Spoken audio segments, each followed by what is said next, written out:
Osasun iraultzailea FMren 32. atala. Osasun munduko gaien inguruko informazioaren transmisioa, arrazoimenean, zientzian eta pentsamendu kritikoan oinarrituz.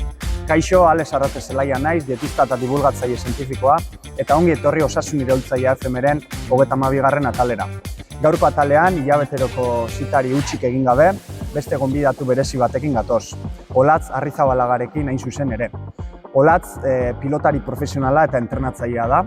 Kirolari modura palmaresiko paroena duen emakume pilotaria da. Euskal Herri mailan hainbat txapel lortzeaz gain, aurten wall ball deituriko pilota modalitatean munduko txapeldun geratzea ere lortu duena. Horrez gain, entrenatzaile bezala, hainbat kirol zentrotan ibili da azken urteotan, besteak beste, Gernikako Geroa, Osasun eta Errendimendu zentroan. Hurrengo minutuetan podcastean bere profesionaletako jauziaren inguruan, emakumeari buruz edota elikadura zein indarrezko entrenamendua bezalako gaiak landuko ditugu besteak beste. Denborari galdu gabe, goazen elkarrizketarekin.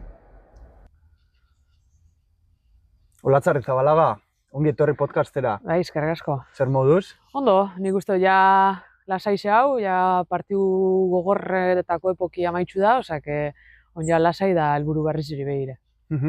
Zure jaioterrian gaude, Gautegiz Arteagan, frontoian ere izan gara. Noiz hasi zinen frontoi horretan, lehenengo eskusartak edo jotzen? Bai, ni gutxi gora era 7 urtegaz hasi nintzen frontoi horretan lehenengo pelotakadak emoten. Nire aitzek sortuan pelota eskolia, Montorre pilota eskola, batez be nire nebiek pelotan egiteko. Orden, txikitsutan beti egin dotelez nire nebiek indabena, ni hasi nintzen lagun batzukin pelotan jolasten, eta azken gustatu ginaten kirola eta ordutik onarte. Hortaz hastapenak edo hasierako urte horiek, hortik profesionaletara iritsi arteko bidea, nolako izan da?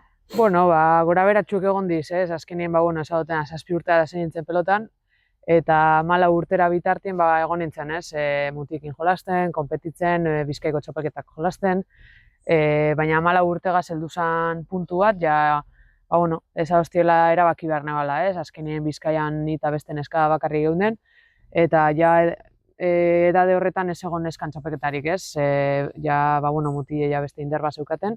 Orden, ez hostien edo pelota utzi, edo palarako salto emon behar nebala, Orden, azken modalitate antzeko azirelez, pala aukeratu neban, eta gero horri bilintzen urte batzuk, eta hori dela 9 urte, deia jasonean, emakume Master Cup, txapelketak, berriro pelota berpiztu gure bala, eta, esperantza barik apuntau nintzen, berriro nire txikitako kirola probatzeko, eta ordutik onaino. Hortaz, Olatzen pilotari bezala berak izan duen ibilbidearen laburpena. Olatz, zuk suposatzen dut, gaur egungo kirolari bezala daukasun maila hori lortzerako orduan, edo azken urteotan izan duzun hori lortzerakoan, ezinbesteko garrantzia izan dutela alde batetik entrenamendu espezifikoek edo elikadura patroi osasuntsu bat jarraitzeak. Edo bestera batera esan da, egunerokotasunean, edo egunerokotasunean, esfortzu txiki eta jarrai horiek egiteak. Hala ere, ezen nuke esango zure pilotarekiko pasio horrek aurrez aipaturiko faktore hauek guztiak txiki edo utzi dituela? Bai, nik gustot, azkenien ez jaten guzteko hainbeste pelota kirol moduen, ene lehengo hainbesteko esfortzue, niri guzti daten kirol honetan, honen aizeteko edo bintzete saiatzeko, alegintzeko honen aizeten. Azkenean nik horregaitxik urte guztian zehar egunerokotasunien lan asko iteot, fizikoki nik gustot oso ondo prestatuta nahuela, egon zalurien agaz, gero hori nutrizio aldetik bezu hasi nintzen da azkenean lan hori iteot, azkenean gure dotelako kirol honetan disfrutau, eta nik ustot gehiago disfrutaten dela, zu fizikoki ondo prestatuta zauzenan. Eta emaitzak hor daude. Aipatu dugu, edo aipatu dut, zure palmaresa, sarrerako aurkezpen horretan, zure palmaresa anitza bezain ugaria dela. Garaipen guzti horietatik bat aukeratzeko edo bat aukeratu behar izango bazenu, zein izango litzateke berau? Galdera hau askotan esan hostie da beti kostau izaiat erantzutea. Azkenean, badauz, adibidez txapela bat enebala lortu, baina irabaziko ganean hori izango zala gogoratuko nebala. Izen zen hogeizen justo pandemia egon zanean, horre eman genuen saltoa pelota gozutik, pelota mistora, eta hor lan asko inbiarri zen eban, salto hori moteko, entrenamentu ordu asko sartu nena zen, gainera pandemia etorri zen gero, orduen pandemia bebai, al genuen frontoi irekitara jute dintzen nire nebiaz batera entrenatzen, azkenen hori, mistarako salto horretan ordu asko sartu nena zen, eta gero, karo, final horretan, ez jat, suerte txarrauki genuen, galduin genuen, gentzane aldaigaz batera, nire entrenamentu kidea izen dela urte askoan, eta hori deko, eta apurat pena moduen, zen ikuste dut hor kriston lan hain abala, eta hori lan horreaitik guzteko jaten txapela hori basari moduen hartzea, ez? Baina, nik uste hori zen zela apurat txapelketa berezietako bat. Suposatzen dut, hor berezitasun aldetik, hor goian, aurten, abuztuan irabazi duzun munduko txapelketa hori egongo dela. Holandan ospatu zen wall-ball deituriko pilota modalitatean, holatz munduko txapeldun geratu zen, duela hilabete batzuk. Txapelketa edo munduko txapelketa honen kontuekin zentratu aurretik edo, nola joan zitzaizun azaltzen hasi aurretik. Azaldu iguzu 3-4 hitzetan, holandar jatorriko modalitate honek, hemen gehien jokatzen denarekin alderatuz, ze ezberdintasun edo dituen? Bai, batez be da, guri arraroite jakuna da, batez be eta ezberdintasun handiena ez dagoela txaparik.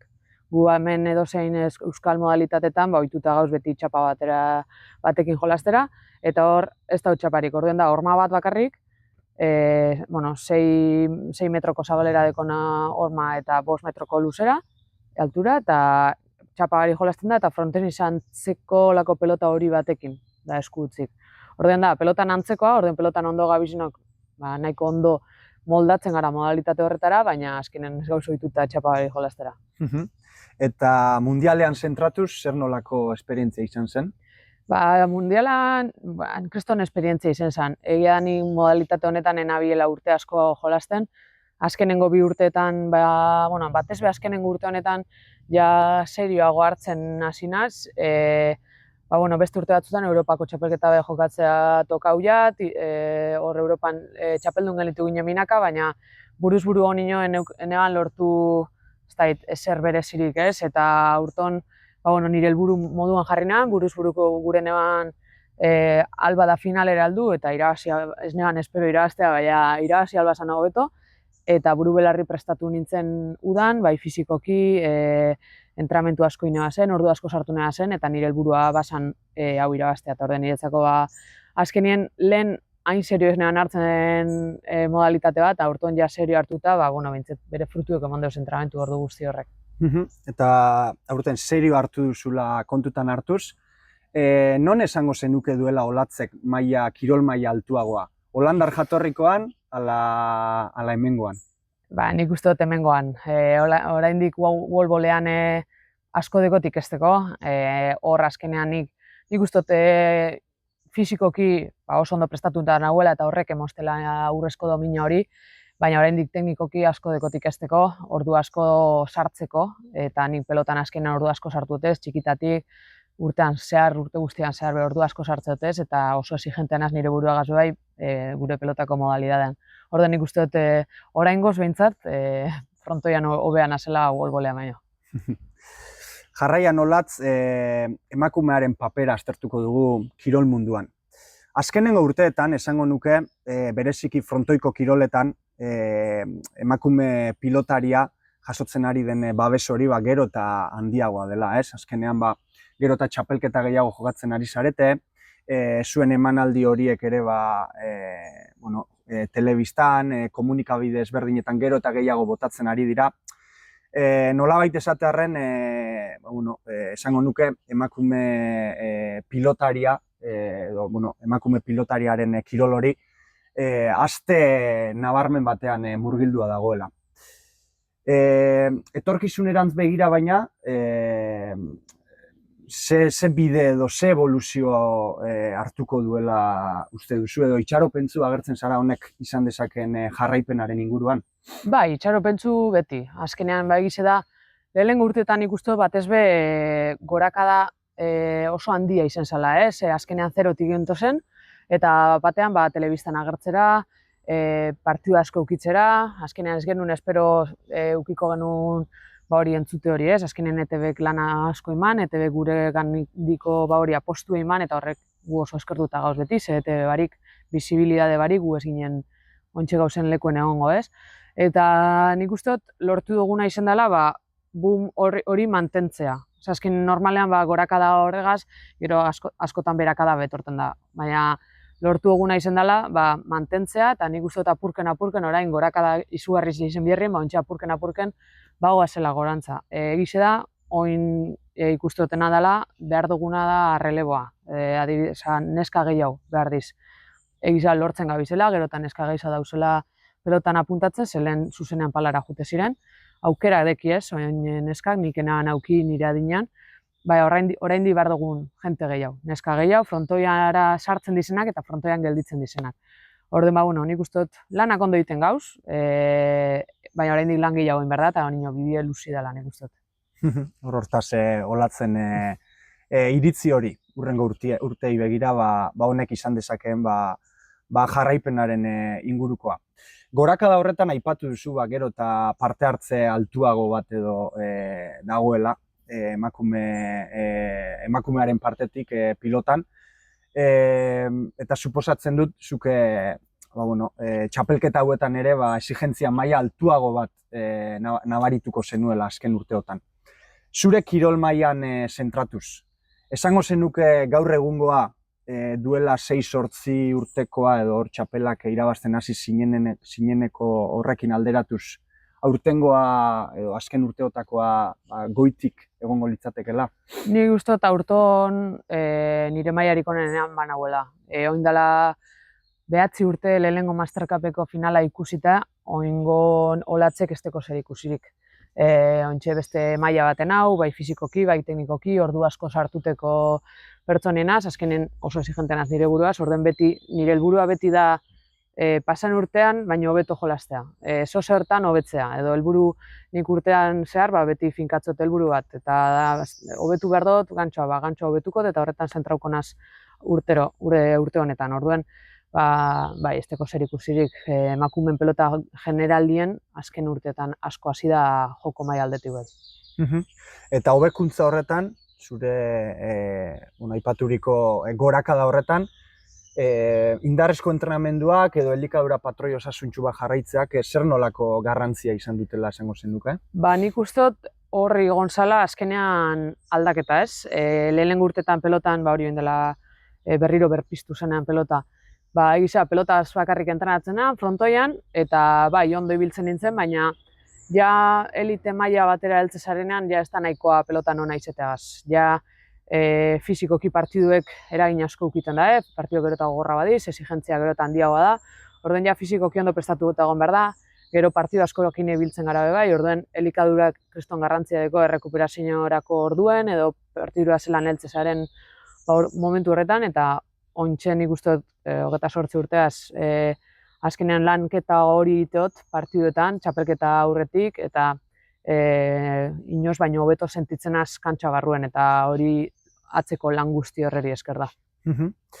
Zure beste ofiziora salto egin aurretik, azkenengo galdera luzatuko dizut ETB eta aipatu duzula.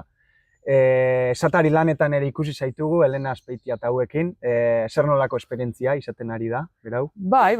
Nire izan da asko gustetea, ez? Egia zikeran urduritasun puntu horregaz bai jun izena zela, azkenean, erantzukizuna da, azkenean, hori, atxetik ikusten da jentea, neuri entzute beste, hori, partiduetaz eta gauzetaz ikesteko, baina gero, egize da, Elenagaz oso ondo eramaten azela, ni azkenean pelota salean txikizutatik pelota salea izenaz, etxean pelota ikuste dugu, orduen, etxean egon ganintzen moduan partidua komentatzea, niretzako zoragarri da, ez, azkenean, Elenagaz, solako Elena azkenean dala ikono bat guretzako, ez, pelota ikusi dugunantzat, eta kriston esperientzia da bilizaten bai. Segi horrela, olatz. Bukatzen joateko, sarrerako aurkezpen horretan aipatu dut besteak beste, pilotari profesionala izateaz gain, entrenatzailea ere bazarela, eta azken urteotan zentro ezberdinetan aritu zarela, entrenatzaile lan hori burutzen. Besteak beste, Gernikako Geroa Osasun eta Errendimendu Zentroa aipatu dut. Bertan, azken hilabeteetan, uda sasoian, profil ezberdinetako pertsonak entrenatzen aritu zara. Zer nolako esperientzia izan da Gontzal eta hauekin lan egiten aritu izana? Nik pilo bat ikesiot, azkenean geroan lan egin azkenean zuk esagozuna ez, profil desberdinetako jenteagaz lan egitea tokauiat, ganera Gontzalen gandi be asko ikasio, lan egiteko modua, lan egiteko profesionaltasun hori azkenean transmitituten dugu ez, eta nik azkenengo 6 hilabetetan lan mundu honeri buruz pilo bat ikesiot, oso aberasgarri izan da esperientzia hau. Eta hurrengo zentroatara eta bebai eramateko, nik uste dute asko balio izadoztela. Seguru baietz. Bukatzeko, Olatz, zer esango zenioke zure 16 urteko bertsioari edo 16 urteko Olatz Arrizabalagari? Lasai ibilteko, 16 urteaz ni nahiko odolberokoa nintzen, oraindik jarraitzen dizaten, baina 16 urtegaz askoz gehiago.